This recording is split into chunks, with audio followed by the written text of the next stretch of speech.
पहला दिन है, आखिरी दिन है, आगे पीछे।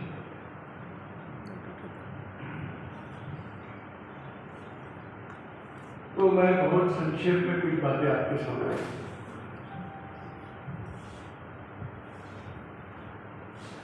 ये जब संघ का कार्य शुरू हुआ 1925, उसकी आवश्यकता ये थी कि ये इतना अपना हिंदू समाज को डिवाइडेड और जागरूक भी नहीं, इसलिए मुगल आए, अंग्रेज आए, अभी उसमें से फ्रीडम मिलेगा ऐसा विश्वास था, परंतु दोबारा और कोई नहीं आएगा इसका क्या गारंटी है। इसलिए डॉक्टर हिंदुवाल जी के दिमाग में था ये एक जागरूक हिंदू सोसाइटी चाहिए, वेल ऑर्गेनाइज्ड भी चाहिए, संगठित भी चाहिए, जागरूक भी चाहिए। वो करने के लिए और उन्होंने इस कार्य का प्रारंभ किया है। 100 वर्ष के जो यात्रा है उसमें आपको जरूरत नहीं, लेकिन एक कभी हम कह सकते हैं कि जो डायरेक्शन था रेडियोवाल जी के मन में, उसके अनुसार काम डेवलप हुआ, विकसित हुआ, विस्तारित हुआ। आज पूरे वर्ल्ड में, विश्व में क्रमांक 1 का संगठन आरएसएस है, ये हम कह सकते हैं। इतना बड़ा संगठन और कोई नहीं, लेकिन इतना बड़ा संगठन है तो समाज में कुछ परिवर्तन भी आना चाहिए। अगर हम अपना कोई भी किसी भी समाज का इतिहास, सोशल हिस्ट्री हम देखेंगे, कभी भी देश को या समाज को संचालित करने के लिए कुछ सेंटर्स हैं समाज जीवन में। पहला है एजुकेशन। अगर एजुकेशन अच्छा है, आज का एजुकेशन क्या है वो आप भी जानते हैं।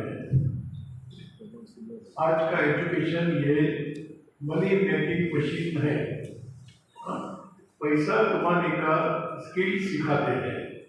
डॉक्टर बनेंगे, इंजीनियर बनेंगे, वकील बनेंगे, कुछ बनेंगे, और जिसमें से ज़्यादा इनकम मिलेगा वो एजुकेशन देते हैं। मैन मेकिंग एजुकेशन है क्या, ये एक आज बड़ा प्रश्न है मनुष्य के। इसलिए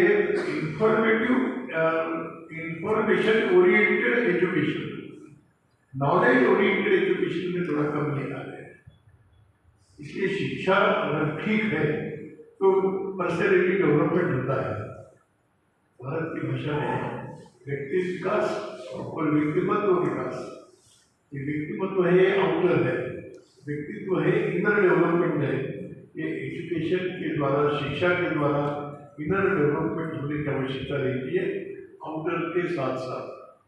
बाह्य भी होना है, गरीब रहना है, भूखा रहना है, ऐसा नहीं है, पैसा नहीं कमाना है, लेकिन शिक्षा के बारे में विचार करते समय मनुष्य को मनुष्य बनाने वाली शिक्षा अपने दुर्भाग्य से वो नहीं।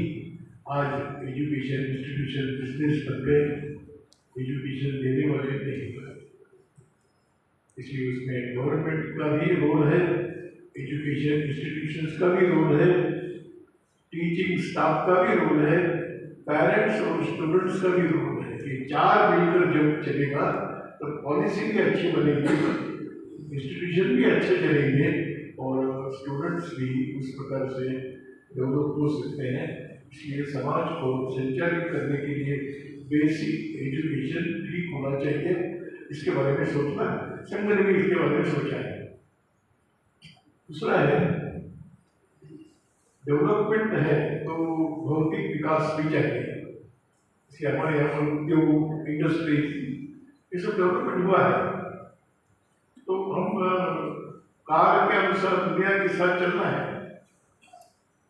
तो इसलिए हर व्यक्ति को रोजगार चाहिए, पैसा कमाने का साधन चाहिए, उसको काम चाहिए, इस नाते ये जो आर्थिक विकास है वो हो सकता है।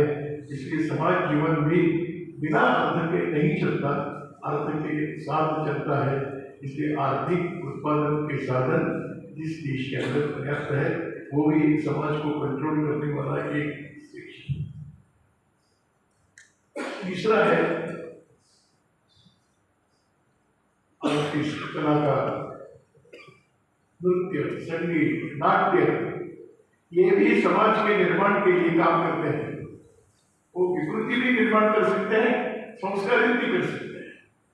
मेरे हाथ में शिल्प है, मैं शिल्प क्या बनाना है, ये उसको अगर डायरेक्शन नहीं है तो वो विकारों को जन्म देने वाला शिल्प, संगीत, नृत्य बनेगा। इसलिए कलाकारों की बहुत बड़ी भूमिका है समाज को ठीक रखने के लिए, समाज को संस्कारित करने के लिए, समाज को दिशा देने के लिए। आज दुर्भाग्य से कहीं न कहीं पर अपने समाज में एक वेस्टर्न म्यूजिक का बढ़ गया है। इसलिए भारतीय संगीत, भारतीय चित्र, भारतीय नृत्य, ये सब देखने वालों के मन पर भी प्रभाव निर्माण करते हैं। वो इसलिए कलाकारों का क्षेत्र ये केवल पैसा कमाने वाला नहीं, तो समाज को दिशा दर्शन करने वाला बनना चाहिए। इस प्रकार के कलाकार। चौथा क्षेत्र आता है धार्मिक, और साधु संत, मंदिर। भारत के लोग मंदिरों में जाते हैं, सब प्रकार के कर्मकांड करते हैं, परंतु धार्मिक नहीं होते। भारतीय रूप से धार्मिक बनते हैं। इसलिए आज आवश्यकता है कि साधु संत भी समाज को सही मार्गदर्शन करने वाले बनने चाहिए, क्योंकि हम लोग संतों की बात सुनते हैं, वो जो बताएंगे। अभी मैं कई नाम ले सकता हूँ, परंतु बहुत बड़े बड़े महात्माओं ने इस समाज को ठीक रखने के लिए अपने वाणी का उपयोग किया है। वो जैन समाज के होंगे, वो बौद्ध समाज के होंगे, वो सिख समाज के होंगे, वो सनातन परंपरा के होंगे, ऐसे महापुरुषों ने ये काम किया। आज वो मंदिर भी उस प्रकार के बनने चाहिए, मठ भी बनने चाहिए। तो धार्मिक क्षेत्र भी एक बहुत बड़ा समाज को कंट्रोल करने वाला, समाज को नियंत्रित करने वाला एक बड़ा क्षेत्र है। आज वहाँ पर भी क्वेश्चन मार्क है, वहाँ पर भी क्वेश्चन मार्क है। मंदिर टूरिस्ट सेंटर नहीं बनना है, मंदिर ये श्रद्धा के केंद्र बनना है। आश्रम 5 स्टार नहीं बनना है, आश्रम व्यक्तियों को सिखाने वाले बनना है, तब जाकर होता है। वो चौथा है। और पांचवा है फिर वो राजनीति है। राजा भी अच्छा चाहिए। अगर राजा ठीक है तो समाज भी ठीक, उसकी व्यवस्था भी ठीक होता है, उसका सम्मान बढ़ता है, गौरव बढ़ता है, इसलिए राज्य सुरक्षित भी रहता है। आज ये 5 शक्ति केंद्र ये ठीक कर लेना, यह हम सबके सामने एक चुनौती भी है, और इसके लिए जो प्रयास करते हैं उसको एक ऊर्जा मिलने की आवश्यकता है। ये 5 केंद्रों के द्वारा शिक्षा अच्छी है और कुछ करने की आवश्यकता नहीं, RSS की भी आवश्यकता नहीं है। अगर एजुकेशन अच्छा है, अगर कलाकार अच्छे हैं तो फिर हमको संस्कार वगैरह सिखाने की आवश्यकता नहीं है। भजन सुनने से, गीत सुनने से मन को आनंद का अनुभव लेते रहते मन अच्छा बनता है। मन अच्छा बनेगा, शरीर भी अच्छा बनेगा। ये 5 क्षेत्र हम कहीं न कहीं इन क्षेत्रों से जुड़े हुए लोग हैं। हम समझते हैं कि ये 5 पावर सेंटर्स है, ये 5 ठीक रहना ये समाज के लिए आवश्यक है। इसके लिए संघ भी कुछ प्रयास करता है। संघ की योजना से अगर हम कहेंगे कि एक सामाजिक परिवर्तन, आज की मैंने चुनौतियां बताई था, आज तो परिवर्तन इतने हम प्रगत हो गए, शिक्षित हो गए, लेकिन फिर भी अभी कास्ट फीलिंग अभी तक समाप्त नहीं हुई। हम यहाँ बैठे हैं, हम सबको अपना अपना कास्ट मालूम है, केवल हमको नहीं, देश में जितने भी मुसलमान और क्रिश्चियन है सबको अपना कास्ट मालूम है, बोलते नहीं है। तो संघ ने कहा कि हम सब लोग शुद्ध अबोव कास्ट से समस्या है, डिस्क्रिमिनेशन के कारण समस्या है, तो संघ ने कहा हम किसी भी कास्ट के हैं, हम सब लोग कहेंगे हम हिंदू है। हमारा कॉन्स्टिट्यूशन भी डॉक्टर बाबा साहब अम्बेडकर जी ने बनाया, उसका जो प्रीएम्बल है उसमें पहला वाक्य है we the people of Bharat. उन्होंने we the people of different state ऐसा नहीं कहा, we the people of Bharat. इतना अच्छा संदेश देने के बाद भी हम लोग वी मतलब हम सब लोग नहीं भूले, हम अभी अपने अपने संकुचितता में हैं, यह जब तक नहीं भूलेंगे और ये सब प्रकार का डिस्क्रिमिनेशन समाप्त होना चाहिए। और उसका रास्ता है, हम भारत माता की जय भी कहते हैं, वंदे मातरम भी कहते हैं, हम हिंदू है यही भी कहेंगे। सब प्रकार का डिस्क्रिमिनेशन समाप्त होने का दूसरा कोई रास्ता एक दूसरी एक बात, हमारा एक बहुत बड़ा प्राचीन काल से एक फैमिली सिस्टम है, ये यूनिक है। भारत के जो अंदर कुटुंब व्यवस्था है, परिवार व्यवस्था है, वो दुनिया में और कहीं पर भी नहीं। अंग्रेजी में एक प्रोवर्ब है, मुहावरा है, house can be built but not home. Building बनाने के लिए सीमेंट चाहिए, ब्रिक्स चाहिए, लोहा चाहिए, ये चाहिए, उससे बिल्डिंग बन सकता है, घर नहीं बनता है। भवन बनेगा, घर नहीं बनेगा। घर तो चार लोगों के मिलने जुलने से घर बनता है। दलाई लामा ने एक पत्र लिखा था 30 साल पहले, उन्होंने लिखा था बिल्डिंग बहुत अच्छे हो गया, हृदय छोटा हो गया, अंतःकरण छोटा हो गया। कैसे चाहिए? बड़े बड़े भवन बन गए, लग्जरियस बन गए, 3 बेडरूम 4 बेडरूम, एसी, टीवी, सब व्यवस्था है, परंतु कोई एक दूसरे के साथ बात नहीं करते।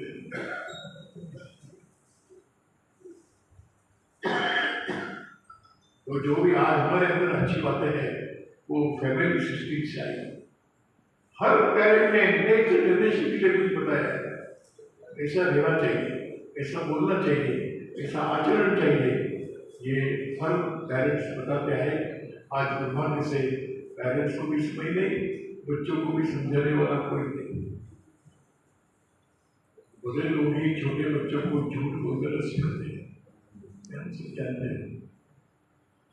बड़े बड़े लोग पिताजी है घर के अंदर विश्राम कर रहे थे, तो पिताजी ने कहा अपने छोटे बेटे को, कोई भी आएंगे मिलने के लिए बता देना, भाग गए। वो बालक है, आ गए, बालक ने बताया पिताजी सोए हैं, परंतु उन्होंने बताया है कोई आएगा तो बताना बाहर गए हैं। वो झूठी,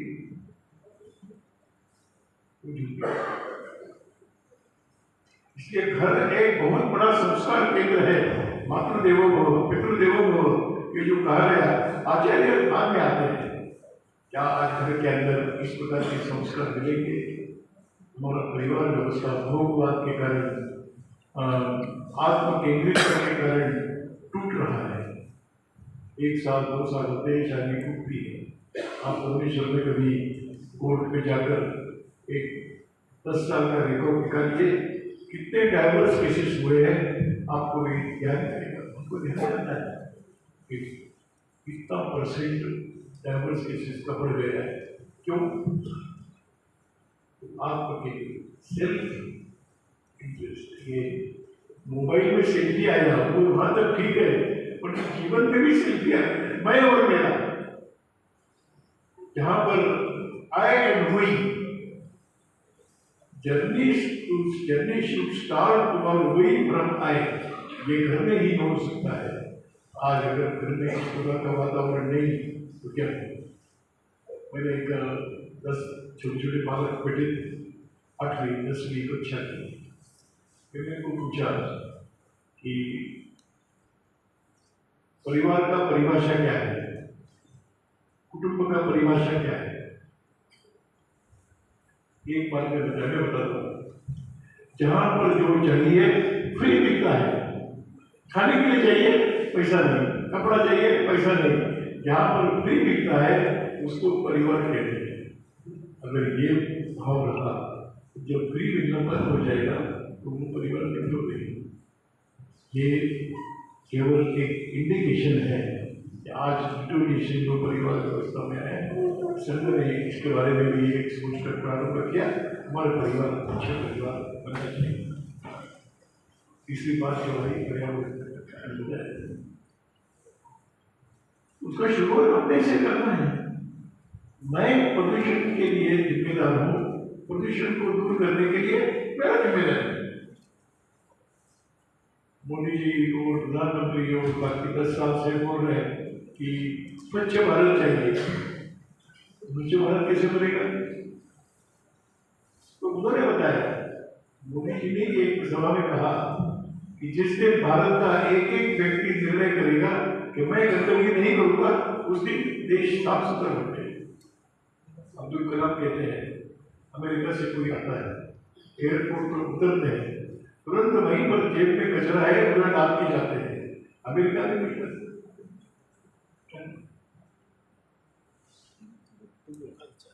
इसलिए जो प्रदूषण और गंदगी और ये सब दूर करना है, तो हमने कहा कि ये स्वयं से प्रारंभ करेंगे, हम लोग करेंगे, अपने परिवार में करेंगे, तो धीरे धीरे ये परिवर्तन आ सकता है, आना भी चाहिए।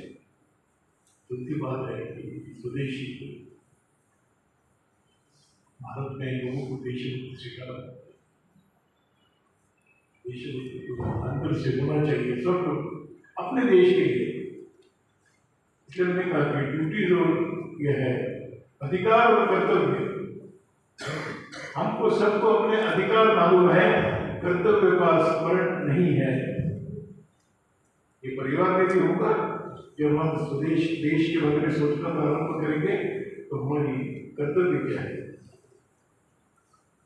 एक बात हम सब जानते हैं कि अपने कर्तव्य के पालन में दूसरों के अधिकार सुरक्षित है, उनके कर्तव्य के पालन में हमारे अधिकार सुरक्षित। सरकार, माता पिता, सब लोग अपने अपने कर्तव्य करेंगे, सबके अधिकार सुरक्षित होते हैं। अधिकार कानून से मिलता है, कर्तव्य संस्कारों से होता है। इस बात का वातावरण समाज में बनने की आवश्यकता है। इसका आज हमारा वेस्टर्नाइजेशन हो रहा है। हमारे यहाँ पर एक शब्द प्रयोग चला, modernisation without westernisation.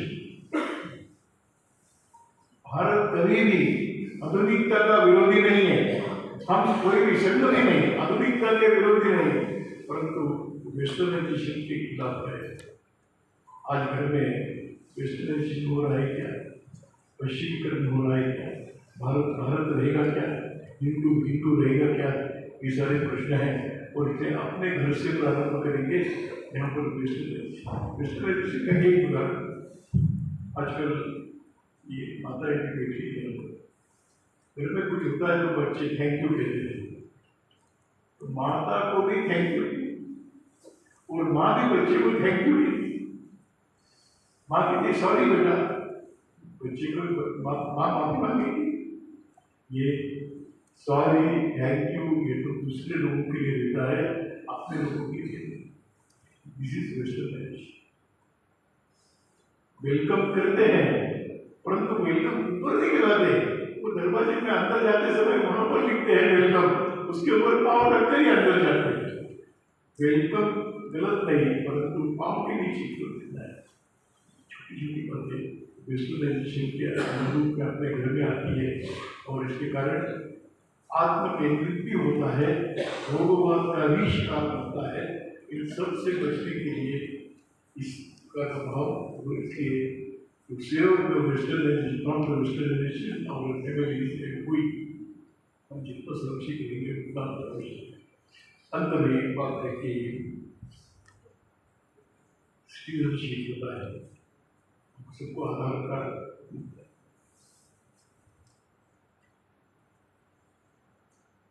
Voting rights है।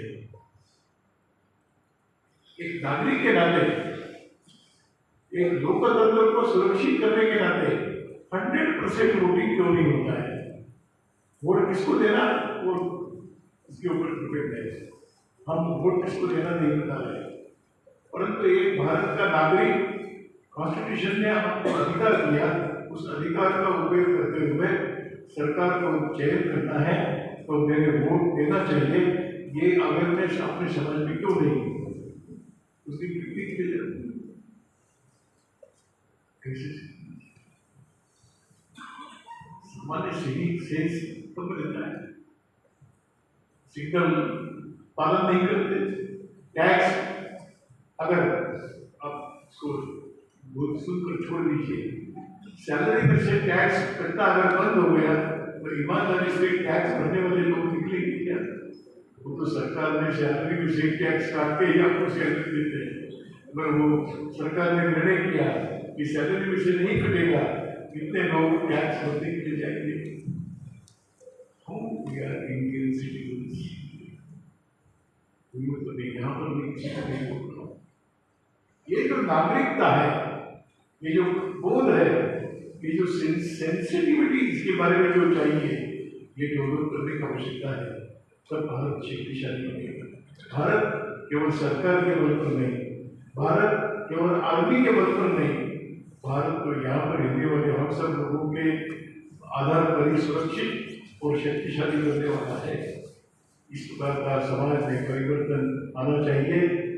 संघ के नित्य हमारा जो ऑर्गेनाइजेशन सेटअप है उसमें तो हम लोग सब तैयार होते हैं, लेकिन ये जो 5 बातें मैंने बताई, ये सोशल हार्मोनी भी है, हमारा सब प्रकार का पर्यावरण का भी रक्षण करना है, हमारे परिवार को भी रक्षण करना है, स्वदेशी भी बनना है और अच्छे नागरिक बनना है।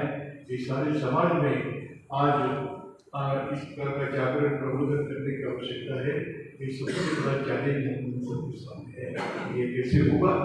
आप सबके सहयोग से, आप सबके इनिशिएटिव से इस प्रकार का सामाजिक परिवर्तन हो सकता है, ये विश्वास है। आप हमेशा इस काम के लिए सहयोग करते रहे, इसी प्रार्थना के साथ आप बहुत देर से बैठे हैं, इसलिए आपके पेशेंस को भी नमस्कार करते हुए मेरी बात